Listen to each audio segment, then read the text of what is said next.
Hello students, welcome to my class commerce with Omega. जैसा कि हमारा जर्नल चैप्टर चल रहा है क्लास +1 का, जिसमें हमने काफ़ी सारे टॉपिक्स कर लिए हैं, जैसे कैपिटल ड्राइंग्स का, purchase of goods, sale of goods, discount, bad debts etcetera. जो भी हमने टॉपिक्स किए हैं, अगर आप भी उनको डिटेल में करना चाहते हो तो आप मेरी पहले वाली वीडियोस को देख सकते हो। तो आज का जो हमारा टॉपिक है वो है रिटर्न ऑफ गुड्स। तो रिटर्न ऑफ गुड्स का मतलब क्या है कि हमने कोई सामान खरीदा, मान लो गुड्स खरीदी, परचेज किया, और उसको अब हमने रिटर्न करना है। रिटर्न क्यों करना है?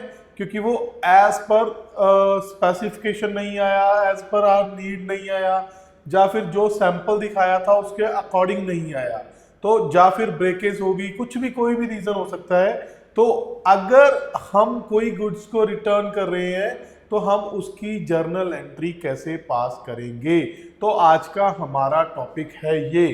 तो इसमें दो तरह की रिटर्न होती है। सबसे पहली तो परचेज रिटर्न, अगर हमने खरीदा उसके बाद हमने रिटर्न कर दिया, और दूसरी होती है सेल्स रिटर्न, अगर हमने सेल किया और उस बंदे ने जिसको हमने सेल किया उसने हमें रिटर्न कर दिया, तो उसको हम बोलते हैं सेल्स रिटर्न। तो अभी हम जो पहले टॉपिक करेंगे वो है परचेज रिटर्न। तो मैं इसकी पहले आपको परचेज की एंट्री करवाऊंगा, फिर मैं रिटर्न की एंट्री करवाऊंगा। मान लो हमें क्वेश्चन आ गया, कहते हैं purchase goods for ₹20,000।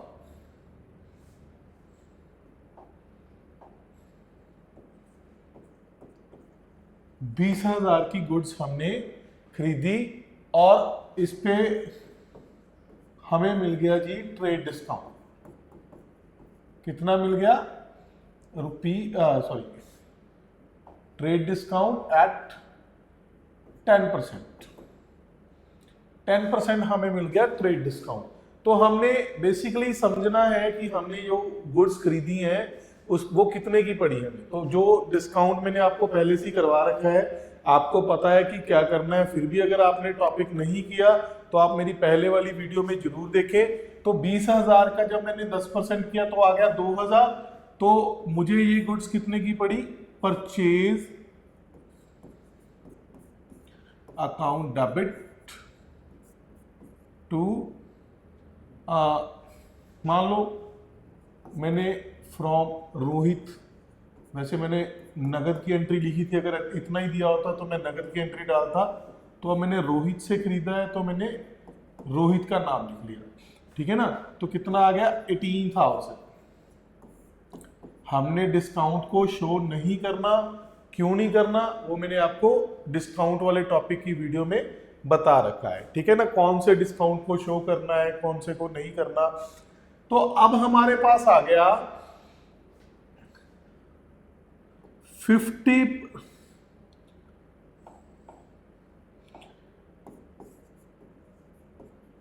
Return 50% of above goods to Rohit. हमने ऊपर वाली जो गुड्स है उसका आधा हमने रोहित को रिटर्न कर दिया। देखो इसमें हमें पता है रूल कौन सा इंप्लीमेंट हुआ, डेबिट व्हाट कम्स इन, ठीक है ना। तो रोहित क्रेडिट द गिवर, ठीक है ना। अब रोहित उल्टा हो गया, क्योंकि रोहित को हम गुड्स रिटर्न करेंगे तो वो गुड्स क्या करेगा? रिसीव करेगा, डेबिट द रिसीवर। तो हम एंट्री क्या डालेंगे? रोहित को डेबिट करेंगे। बेटा अगर आपको कुछ क्लियर ना हो ना तो पूछ लेना। तो मैं पर्सनल का रूल इंप्लीमेंट कर रहा हूं रोहित पर, ठीक है ना। तो debit the receiver, credit the giver.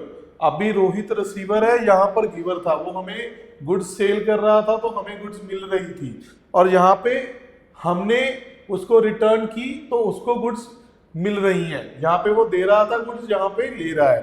To, हमने क्या करना है बेटा? परचेज रिटर्न का एक अकाउंट ओपन करना है, परचेज रिटर्न अकाउंट। कितने का? 9,000 एंड 9,000। सर गुड्स तो थी 20,000 की, आधी रिटर्न की तो 10,000 की बननी चाहिए। बेटा वही, अगर हमें चीज मिली ही 18,000 की है तो हम रिटर्न भी तो उसी का हाफ करेंगे, तो हमने 9,000 की गुड्स को रिटर्न कर दिया। देखो अगर इसमें कोई डाउट होगा तो आप कमेंट सेक्शन में पूछ सकते हो, फिर भी मैं एक बार दोबारा से ओवरव्यू दे देता हूँ। पहले हमने रोहित से गुड्स खरीदी 20,000 की, जो कि ट्रेड डिस्काउंट पर आई थी 10%, तो हमें वो गुड्स मिल रही थी 18,000 की। उसके बाद हमने रोहित को उसकी 50% गुड्स रिटर्न कर दी, तो अब हमारे पास क्या बचा, 9,000 की गुड्स का हमने ये ऐसे जर्नल एंट्री डाल दी। इस पे पर्सनल का रूल इंप्लीमेंट हो रहा है और यहाँ पे रियल का रूल इंप्लीमेंट हो रहा है। तो आपको सिर्फ और सिर्फ टॉपिक को अच्छे से समझना है और ये रूल जो हम इंप्लीमेंट कर रहे हैं इनको अच्छे से ध्यान में रखना है कि हम कहाँ पे कौन सा रूल लगा रहे हैं, ताकि आपको ये टॉपिक अच्छे से क्लियर हो जाए। तो रियल में बन गया क्रेडिट व्हाट गोज आउट क्योंकि गुड्स हमारे पास से जा रही थी, और पर्सनल में बन गया रोहित क्योंकि नाम है, डेबिट द रिसीवर, जो मैं बार बार आपको बता रहा हूं। अगर मैं बात करूं बेटा इसके बाद,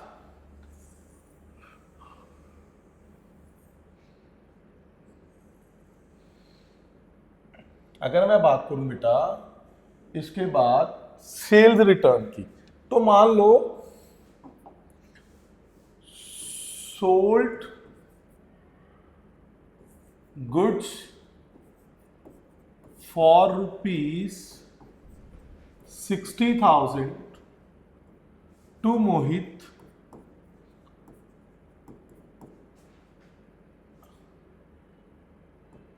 ट्रेड डिस्काउंट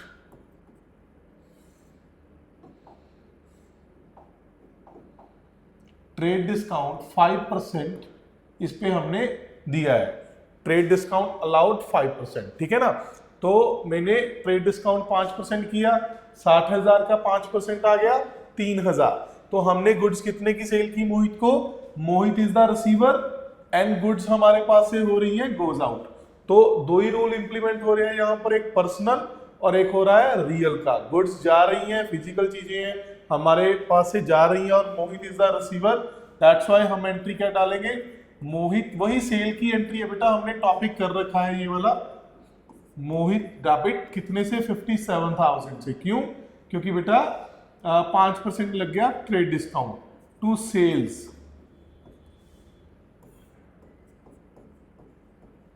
ठीक है। तो अब अगर हमें आ जाए मोहित returns 1/3 of the above goods to us, above goods to us, ठीक है ना। उसने हमें 1/3 of the above goods return कर दी, तो 1/3 कितना हुआ बेटा, 57,000 का 1/3 हो गया 19,000, 19,000। तो अब क्या होगा, हमारे पास गुड्स कम्स इन हो रही है, ठीक है ना। बस लॉजिक ही समझना है बेटा और कुछ नहीं है, वही रूल्स है, रियल, नॉमिनल, पर्सनल। मुझे लग रहा है मैंने जितने भी टॉपिक्स करवाए हैं आपको सिर्फ यही चीज सिखाई है कि आपने रूल को इंप्लीमेंट कैसे करना है। अगर आप रूल्स इंप्लीमेंट करने सीख गए ना, तो ये जर्नल क्या डबल एंट्री सिस्टम पूरी की पूरी बुक आपके लिए बहुत इजी हो जाएगी। तो आप रूल्स को अच्छे से पढ़िए, जर्नल को प्रॉपर टाइम दीजिए, क्योंकि जर्नल करने से ही आपको रूल समझ आएंगे और आप उनको इंप्लीमेंट करना सीख पाओगे। क्योंकि जो नेक्स्ट चैप्टर आएंगे उसमें उतना मतलब यूज तो होगा, लेकिन हर ट्रांजैक्शन में हर उसमें हम इतना फोकस नहीं कर पाते। यहाँ पे हमारा फोकस भी होगा और हम सीख भी पाएंगे। तो बेटा दोबारा वापस आते हैं, तो मोहित ने हमें 1/3 ऑफ द गुड्स रिटर्न कर दी। तो मोहित ने अगर रिटर्न की बेटा तो हमने रिसीव की, तो डेबिट व्हाट कम्स इन, तो हमने क्या किया, सेल्स रिटर्न। बेसिकली यही एंट्री उल्टी होनी है, ठीक है ना। अगर क्रैम करना है तो यही एंट्री उल्टी होनी है, लेकिन अगर समझ के चलोगे तो बेटा कोई भी किसी भी प्रकार की आपको एंट्री आ जाए, कभी भी आ जाए, कहीं पे भी आ जाए, तो आपको दिक्कत नहीं आएगी। क्रैमिंग करना अकाउंटेंसी का रूल ही नहीं है। तो sales return account debit to Mohit, क्योंकि मोहित इज द गिवर, ठीक है ना। कितने का, 19,000। तो ये है सेल्स रिटर्न की एंट्री, ठीक है ना। हमने क्या किया, हमने पहले परचेज की एंट्री डाली, परचेज रिटर्न देखा, फिर हमने सेल की एंट्री डाली, फिर हमने सेल्स रिटर्न देखा। अच्छा, अब ज्यादा टॉपिक नहीं बचे, 2-4 टॉपिक्स बचे हैं। जैसे पर्सनल नॉमिनल का एक टॉपिक है कि हमने कब उसको खर्चे को डेबिट करना है, या बंदे के नाम को डेबिट क्रेडिट करना है, या फिर एक बैंक अकाउंट का टॉपिक पढ़ा है आपका। तो 1-2 टॉपिक जो आपके पढ़े हैं, मैं उसके बाद वही लेक्चर डालने वाला हूं। तो लेकिन मोस्टली हमारा जर्नल का चैप्टर कंप्लीट हो चुका है। फिर भी अगर आपको किसी भी टॉपिक में कोई प्रॉब्लम है, मैंने कल भी अपना नंबर लिखा था, मैं दोबारा से लिख देता हूं 9478600423। अगर आपको कोई क्वेश्चन में दिक्कत आ रही है, आपसे सॉल्व नहीं हो रहा और आप उसको समझना चाहते हो, सॉल्व करवाना नहीं चाहते हो, ठीक है ना, सिर्फ समझना चाहते हो, तो आप इस नंबर पर मुझे व्हाट्सएप कीजिए, तो भी मैं आपको उस क्वेश्चन को समझा सकता हूं अपनी नेक्स्ट वीडियो में। अगर आपको ये टॉपिक क्लियर हो गया तो वीडियो को लाइक एंड शेयर जरूर करें। Thank you very much. Hello.